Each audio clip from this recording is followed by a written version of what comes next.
First in the tank is a tool to fight an everyday addiction. Everyday addiction?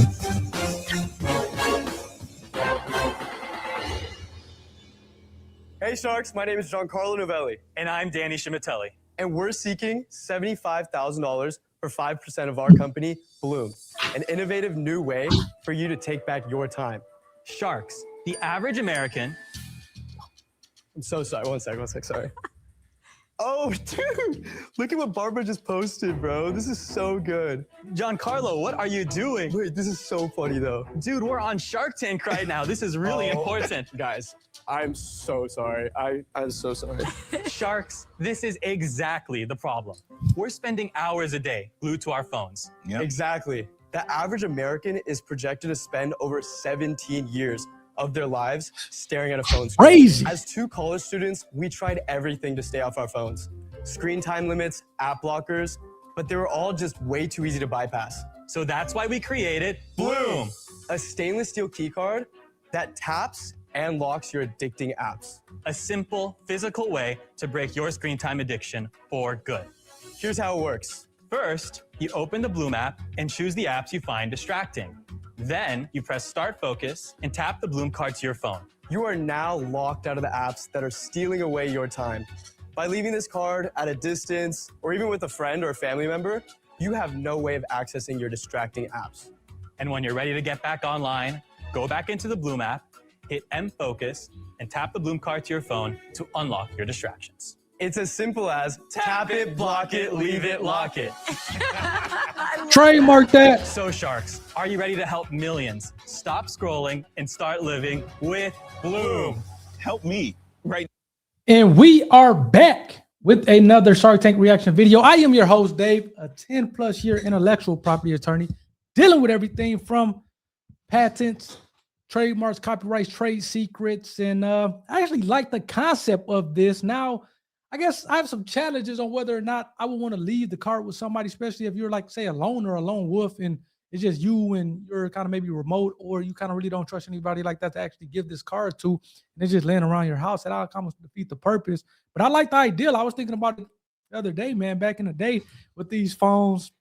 It was like a minute phone where you only, you weren't talking to people unless it was nights and weekends where it was free minutes. Now it kind of transitioned to unlimited everything, and now we have the apps, and 17 years, that's crazy. Glad I was born, came up in the 90s, 2000s, where, it meant something to be outside, get that fresh air, touch grass, and, just kind of be outside, being a kid or whatever the case may be. So I actually like the concept, the implementation with the key card, and whether or not someone will stay committed to it is I'm interested in kind of knowing that. But let's kind of go through the things that I look for. How simple is it? It seems pretty simple based on their explanation of you. Just tap the card, go to the addictive apps, and you're essentially locked out.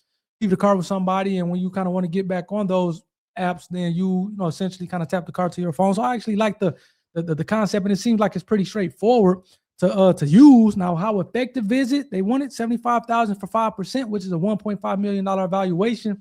I know they have some sales with it. A lot of times with the effectiveness of the product, you can tell by weight of the sales. So we see about that. And then what's the market like?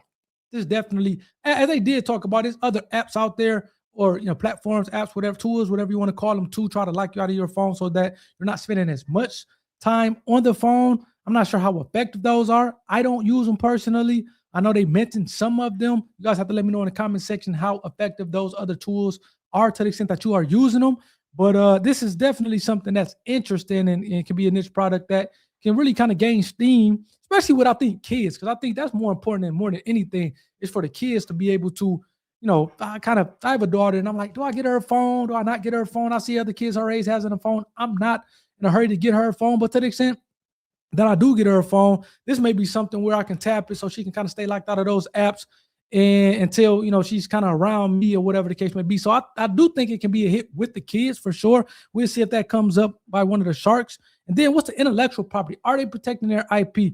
Now, I did not see anything when I searched the trademark database, or at least that was noticeable. It's a few different Bloom trademarks, kind of financial services, things of that sort. I didn't see Bloom regards to what they're using it for. So I'm not saying that they don't have a trademark on it. I just don't see it. But to the extent that they don't, Danny, John, you guys definitely want to kind of that trademark. And then I can definitely see something this being patentable. Now, whether or not it's out there already to the extent that it's been patented already, that's another question. But this is something that you can get a patent on. So those are some of my initial thoughts on it. Let me know what you guys think as we get back to it and see if Denny and John get a deal. Let's go here. Hey, hit that like button for the YouTube algorithm as well as hit that subscribe button to be a part of the IP community. Let's go. Now. Right? I have a $1 Exactly. million question. What Yes. happens if you lose your card? So users are Good granted question. 3 emergency exits so they can unblock all their apps if they lose the card or otherwise need to urgently access their apps. I want to use this for my kids. Will it work Yes. on an I iPad like that. Yes. or someone else's phone Yeah. other than yours? Yes, we are going to expand by allowing parental controls and integrating with your tablets and all your like that. laptops as well. If this is really something that users want, the nature of OS is to bring it in the next upgrade. It's already And so this could be innovated away immediately, and then Bloom is crushed like the cockroaches you are. I mean, No, Ouch. so Apple already does have a screen time limit feature on their phone. Yep. But the thing about it is that they're way too easy to bypass. If your kid is using their phone, they're just going to click ignore limit, and then they're going to be right back on their phone. Interestingly, more than 1/3 of our customers actually buy 2 or more Bloom cards. So they want to focus in a community. you have customers? We do. Since launching 6 months ago, we've already done $220,000 in sales, Wow. That's How are solid. you reaching That's these solid. customers? all through Meta ads. And do you know who your consumer is? Do you have an age bracket? 18 to 25-year-olds, Hmm. because that is the target demographic that was struggling with screen time the most. I'm 45, by the way, and I struggle. So. Exactly. We realize that everybody is struggling with screen time So addiction. this is a pure direct-to-consumer play. What does your customer acquisition cost? $27 currently. Okay, now what do you sell it for? We currently sell the Bloom card on our website for $39. And what does it cost you to make? Landed is $277. Wow. Great margin. margin. That's What amazing. about, is there a charge for the app? No, completely free. Do you have any Wow. competition? There's one main competitor in the space, but we are the only one that is on iOS and Android. Okay. We have multiple other habit-building features. We are also cheaper than them. They're charging $60. And what was your profit after the 220K the last 6 months? So we did actually $60,000 in profit. Our plan has been to launch it on Meta. Have you done TikTok yet? No, we have not. Did you create this yourself? Yes. Okay. Yes. So, tell look us young, how about did you too. do that? yourselves. So we're currently 2 college students at UCLA. Nice. I'm 19 years old. Giancarlo is 21 years old. Yeah. So, we're a part of the generation that grew up watching this show. Yes. I mean, I'm almost the same age as the show, right? And so, both Giancarlo and I have really grown up watching this, and we've always Yeah. wanted to be entrepreneurs. I'm kind of intrigued because I thought it was an absolute piece of crap when you came out. Yeah. But then you showed up with some sales, and I like you two dudes. And if this Yeah. doesn't work out, I'll put you in something else I got. So I'll make you an offer. I'll give you the $75,000. I want to be the third partner, 33 to 3%. Whoa. And then I will jack this up for as long as it lasts on my social. I got a lot of followers. What do you think? Just Any one other sec. op- And again, as Mr. Wonderful goes in, you could tell during the original pitch that as they were pitching, he wasn't too hot on it. But one of the things I do like about Mr. Wonderful is he doesn't necessarily care about whether or not he likes the product or not. He may have his kind of preconceived, I like it, I don't like it. But once he hears something that's making money, then he's like, okay, it's a market for it, and therefore he's willing to invest. And that's one of the things I do kind of take from Mr. Wonderful and I like about him. Now, man, this is one of the things I love about just kind of the American dream is the fact that we got 2 college students, 19 and 21. Now they kind of created a business in 6 months, made $250,000 and did $60,000 in profit. Man, you're talking about the American dream. Now they didn't talk about the intellectual property aspect of it, so I'm not sure if there's any protectable IP assets. We'll take a look at the end when we look at the website. But man, I'm loving what I'm hearing so far. Outside of Mr. Wonderful's offer, they wanted $75,000 for 5%. He wants a third, which essentially like 150, 225. So he's knocking that valuation down from $1.5 million to essentially $225,000. So I'm not sure if they're going to go for that. I would imagine that some of the other sharks are going to come in. I like their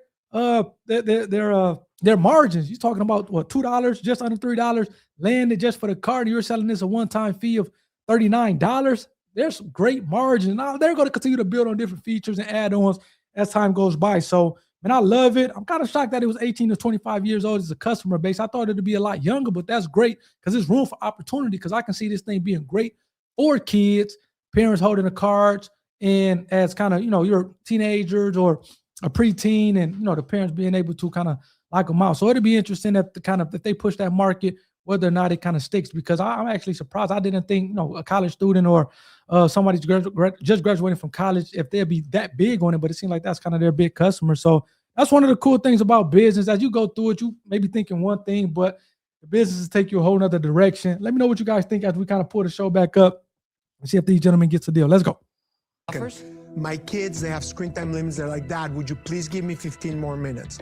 I can give them the 15 minutes just on my phone. How would these be superior to that experience? One is that we're gonna have more features on our parental controls. We're able to monitor what kind of screen time they're using. But I need to go find a card as opposed to use it from my phone. Given you have your wallet typically on you, you don't lose your credit cards, you would be able to find our card pretty easily. And arguably, you want to distance yourself from your card for our main use case. The selling point here is physical separation. I like the physical part of this, but for my own kids, if I'm in Los Angeles and he's in Texas, I can go on and be like, babe, you're on too much today. We're gonna adjust that. I'm not gonna have the card with me to be able to do that, right? I also see this is so early. It's gonna require so much work, and this is just not my wheelhouse.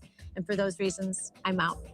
Thank you for your consideration, Kendra. However, I just do want to emphasize our primary use case isn't really parents and children. This is for individuals, young adults who realize they're wasting their lives on their phones. How do you think Giancarlo and I came up with this idea? We'd spend hours a day just scrolling mindlessly on our phones. You know what? You've persuaded me. I actually see it's not a product for me. It's for those 18 to 24-year-old kids. So I will do it for 25%. I like these guys. Let me chime in here. I agree that there's a problem, but I think there are multiple solutions. For me, I'm out.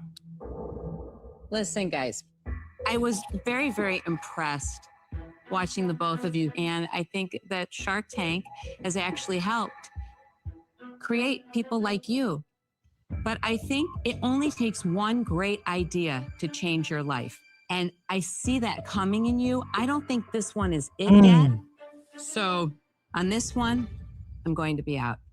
Well, thank you for your consideration, Lori, but I do want to push back on one point. This is a $1 billion product. You have two sharks that are in. You don't have to push back too much. You just have to get a deal done. Absolutely, but it still plays into the negotiation. Don't worry about the no's. Focus on the yeses. In a recent survey, over 57% of Americans admit that they feel addicted to their phones. 50% of founders talk themselves out of a deal because they're still selling when you have offers on the table. All right, enough. What are you going to do? Okay, we're going to heed your advice, and we're going to start negotiating. There you go. Yeah. Okay. 75 for, would either of you do 75 for 10? Okay. Would you guys, 20. either of you guys be willing to do $75,000 for 10%? No. Daniel? I'm just happy with my offer. Okay. We're projected to do over $2 million in sales this year alone. I've never seen a projection I didn't like, ever. I'm an entrepreneur standing where you are. I think that the work ahead is far, far greater than you guys realize. Okay, so what would be your counter to 75 for 10? I gave you my 25% offer. 25 for the 75. I'm 33 and a third. Would you be willing to do the 75 for 15%? I like these guys. No. Okay, so wait, give us 10 seconds. I love these guys. Told y'all with Okay. Kendra. So what if we do, $75,000 for 25%, but split equally between Mr. Wonderful and Daniel? Oh, No, I'm not interested. I'm either doing this alone or I'm out. Not that I don't like Daniel, but this is not a deal where you need too small. two sharks. Guys, choose a shark or just turn the deal down. Rayshawn is getting a little restless. Wait, he may take it. He feel bad for us. Turn it down, guys. Okay. Daniel, how about 75,000 for 20%? I mean, we've come up from 5%. Could you give us a little wiggle room? I like these guys. You got a deal. Oh my goodness. Congratulations, you guys. Oh, I'm so happy. Thank you so much. Thank you. We're excited. We're really excited. And thank you for your offer, Mr. Wonderful. Yeah. Really meant a lot. Amazing. You got it. Thank you. Good luck, Congrats, guys. guys. Congratulations. Oh my gosh, dude, we got a deal. It's awesome. Oh. We took Daniel over Mr. Wonderful because he was much more flexible with valuation. And we think his experience with Kind, turning it into a $1 billion company, is exactly what Bloom needs. They drive a hard bargain, Daniel. Daniel, you are a very earnest shark. You know how much time it takes. You really put your heart and soul into it. And you don't just give any deal easily. Yeah. And they're very lucky to have you. They really are. They got a I deal. couldn't agree more. Man, shouts out to these guys, man. I like them, man. You're talking about negotiating. You can see they were in their pocket, in a pocket, so to speak, in a zone. If you're a sports fan, that analogy where they kind of just felt comfortable out there. They going back and forth and 75%, 75,000 for 20%. I think these guys are gonna do good things. But Lori say, I don't think this one is it, but you guys, I like you guys. Let's take a look at the website, man. See what's going on before I get you guys up out of here. Let me know what you guys think about that one. I thought that was a good one. What is this? Season 17, episode 16. Season 17, episode 16. So I think that's a good one for one. This is the website. Bloom. I would at least put TM at the end of Bloom to let people know that it is being used as a trademark term. Man, it's interesting. I was looking at the top banner and it says high savings account, FSA eligible. I'm interested in knowing what that means. Otherwise, man, pretty good, pretty pitch. Got the reviews there. I liked how they're tracking it. Typically, you'll see the patents or IP at the bottom, or patents at the bottom, patent pending or patent numbers. I don't see that. Apparently, you have a mystery discount. I actually like the website. Pretty cool, straightforward, man. Shout out to the gentleman. Shout out to UCLA. Shouts out to the first pitch. Let me know what you guys think. I actually liked it. Let me know if you guys have a card. Again, it seems like they sold 220,000 of these things, and that was at the time of being on Shark Tank. I would imagine that they're well over 1 million now. So let me know what you guys think in the comment section. Please hit that like button for the YouTube algorithm. Hit that subscribe button to be a part of the IP community, and catch you guys on the next one. Peace.